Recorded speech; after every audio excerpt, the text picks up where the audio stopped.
what kind of results have you seen after we started working together? Even in the past 30 days, I mean, we've got I think almost a 6x return on ad spend, cash collected. 70 to 75% of our total inbound funnel are coming from meta ads. I mean, you were our third professional media buyer who looked in our account because we kept hiring people. So you were the first person that took a more data-informed approach to what you were doing. And I think it's just more of a rigorous approach that resonates with me. And I didn't see any of our other media buyers approaching it. You actually want to put $1 in the meta vending machine and get $5 or $10 out, Dylan's the guy, but just like be ready to make some changes because that's what it fucking takes. All right. So today I am here with Mr. Matt Verlack. Would you take a second to go ahead and introduce yourself? Sure. My name is Matt Verlack. I'm the founder of a company called Precision. We help CEOs build AI agents over chat so they can make more money with less people. All right, Matt. So what was it like before working with us? It was not that exciting before I started working with you. I always knew that our ideal client was hanging out on Meta, in particular on Instagram, on Facebook. I scaled my last company with meta ads in like the late 2010s, and a lot has changed. I was honestly really frustrated before I started working with you because I'd been through 2 other media buyers and spent tens of thousands of dollars both on them and on ad spend, and nobody could seem to figure out the right things and the right sequence that had to happen in order for us to stand up a profitable ads funnel. And I knew underneath all of that it was doable, and it was just a people and skill issue inside my business, and I knew it was solvable, but I hadn't been able to crack it yet. Yeah. And so like around what number was like the cost per lead and cost per call before? It's interesting, like our cost per call, I would love to give you a before and after. I mean, it was many times what it is now, but that wasn't actually our biggest problem. The biggest problem was that I couldn't get qualified calls with any type of regularity to begin with. So I either had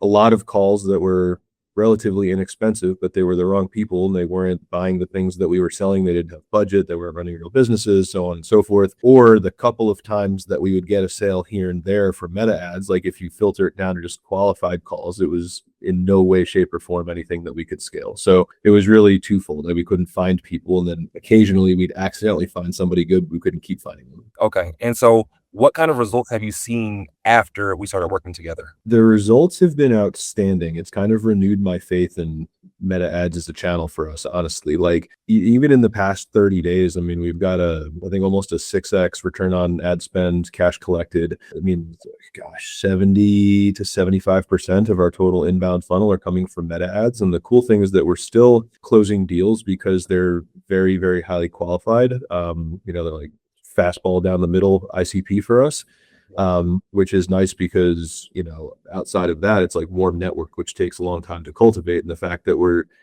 getting ice cold deals closed through a paid funnel in under 4 weeks is really, really nice. Yeah, for sure. And so in your words, what made you want to work with me versus anyone else? Desperation, Dylan. No, I found you through a Facebook ad. And so that was kind of like number one is I'm glad that you can figure out how to target me, because hopefully you can go target people for me. But the thing that made me want to work with you was 2 things. Your audit wasn't bullshit, which I appreciated. Like you got into the ad account and you gave us real insights. And I would say they kind of fit into 2 buckets.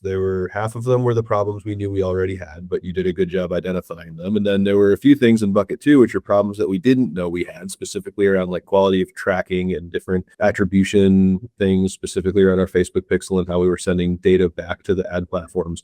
You found some stuff. When you were our third professional media buyer who looked in our account because we kept hiring people. So the first 2 didn't find any of those sorts of things. And you were the first person that took a more data-informed approach to what you were doing. And I think that was the other thing that made your approach resonate is you had a really well-articulated way of doing customer discovery and actually running experiments that aren't just like, hey, we're going to try shit. It was an experiment that has a start date and an end date and a success criteria and a specific way of evaluating what good looks like.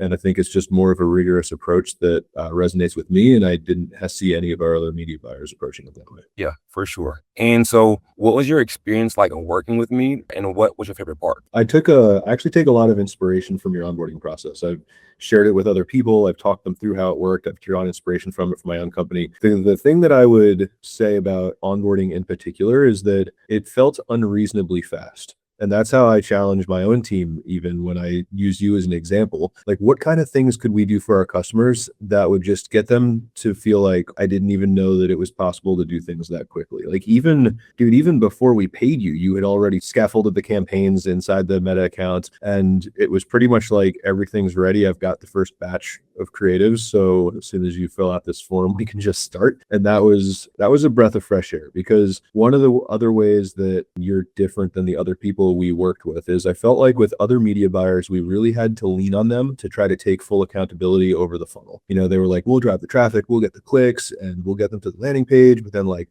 oh, we'll have to talk about landing page conversion, and like we can like give you some feedback on your copy. And you took a completely different approach, which I really appreciated, which was pretty much like, hey, Matt, with all the love and respect in the world, F you. You can't touch the landing page. I'm going to build the landing page. I'm going to own it. Please plug it into your subdomain, because you insisted on owning everything to the point of the call getting booked on the sales rep's calendar. So I appreciated that, because that's what I want. Like, you can't own half a funnel and expect someone to be able to stand tall for their results. And Yep. you also like put your money where your mouth was and hedged a lot of the economics of how we work together on you being able to drive qualified results for us that actually turn into revenue. So there was a lot of alignment there. And I think you bring a degree of ownership to this process that every other person who does media buying for entrepreneurs on earth is probably scared to do, because they just probably aren't as good as you are. Yeah, couldn't have said it better myself. And so my final question for you, Matt, is who would you recommend me to and why? No one, because I want you all for myself, bro.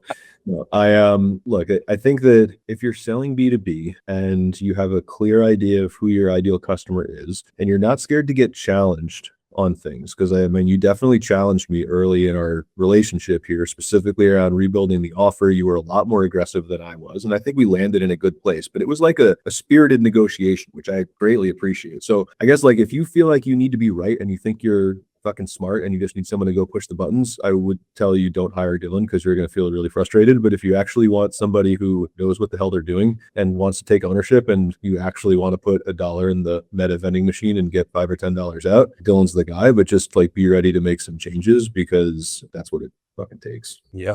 So that's it for this call, Matt. I really appreciate your time. And yeah, that's really it. All right. Thanks, man. All right. Let me